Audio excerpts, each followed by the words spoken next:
One of the most popular arguments for Islam is the argument from rapid growth. Muslims often claim that Islam must be true because it's the fastest growing religion in the world. Arguments based on popularity are quite strange, since different religions and ideologies can be popular at different times and in different ways.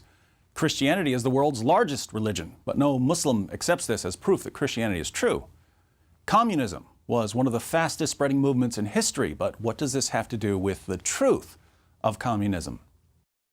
Muslims should only appeal to Islam's rapid growth as evidence for Islam if the reasons for Islam's rapid growth have something to do with Islam being true.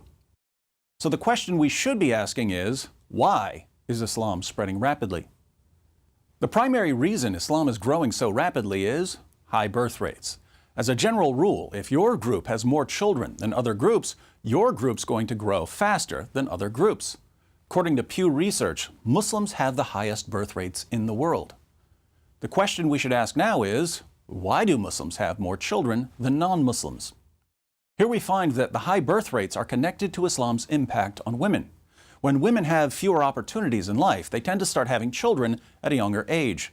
Fewer girls go to school, fewer go to college, there aren't many careers available to them, their parents marry them off at a younger age. Instead of starting a family in their 20s, they start a family in their early teens, and birth rates go up. So Muslims are simply having more babies than non-Muslims, and this is because Islam radically reduces opportunities for women. But there's more to the story. Pew Research notes that apostasy, leaving one's religion, isn't as common among Muslims as it is among non-Muslims. Why are Muslims less inclined than other groups to leave their religion? The answer has to do with the kinds of psychological pressures Islam places on Muslims throughout their lives. In Sahih al-Bukhari 69:22, Muhammad commands his followers, whoever changed his Islamic religion, kill him. In many Muslim countries, people who leave Islam face death, imprisonment, or at the very least, persecution. Even in the West, where apostates are protected by law, Muslims often understand that if they leave Islam, they'll be shunned by their families. Islam also discourages critical thinking about Muhammad. In Surah 4, verse 65 of the Quran, Allah declares, "But know by your Lord, they can have no faith until they make you, O Muhammad, judge in all disputes between them, and find in themselves no resistance against your decisions, and accept them with full submission." If you find in yourself any resistance against Muhammad's decisions, the Quran says you're not a real Muslim. Verses like this have led to generations of Muslims who are terrified of questioning anything Muhammad said. And the result of the suppression of critical thought is that many Muslims regard any argument for Islam, even an argument like Islam is growing fast, so it must be true, as entirely convincing. Apart from this, Muslims are generally more sheltered from criticism than non-Muslims are.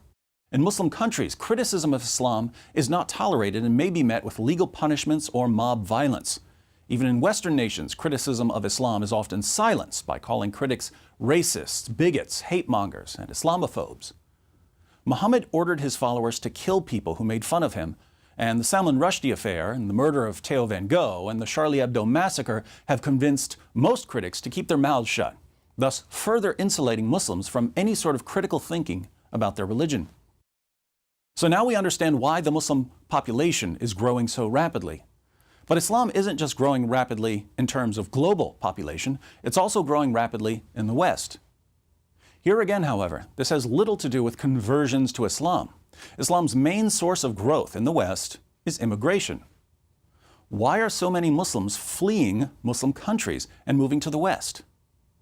Sadly, Allah's commands to wage jihad against hypocrites and Muhammad's commands to kill apostates have led to endless instability in Muslim lands.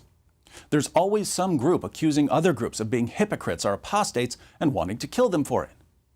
People who just want to live peaceful lives and provide a good future for their children decide to leave. And where do they go? They move to America or Europe. Putting all of this together, why is Islam growing globally? It's growing because of high birth rates combined with psychological conditioning. Why is Islam growing in the West? It's growing in the West because Islam tends to produce unstable countries that many people don't want to live in. If our Muslim friends think that Islam's oppression of women and inability to produce stable countries is proof that Islam is true, we may not be able to change their minds. All we can do is point out that many of us would look at the exact same evidence and come to the opposite conclusion.